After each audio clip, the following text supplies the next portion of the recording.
একজন মহিলা সাদা কাপড় পরনে প্রায় পুকুর ঘাটে এসে কাঁদতেন, কিন্তু কখনো তাকে জিজ্ঞেস করা হয়নি কেন কাঁদছেন।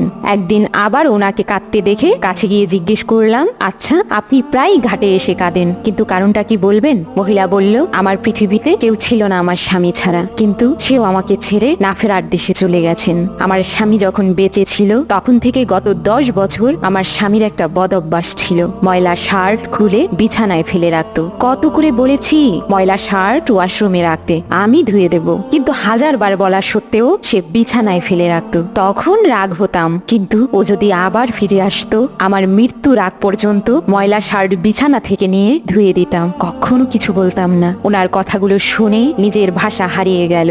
নিজের অজান্তেই তার কান্না দেখে চোখে পানি চলে আসলো। বন্ধুরা, কাছের মানুষ যখন চলে যায় আমরা তখন বুঝতে পারি তার মূল্যটা, তখন আফসোস করে আর লাভ হয় না। তাই দাঁত থাকতেই দাঁতের যত্ন করুন।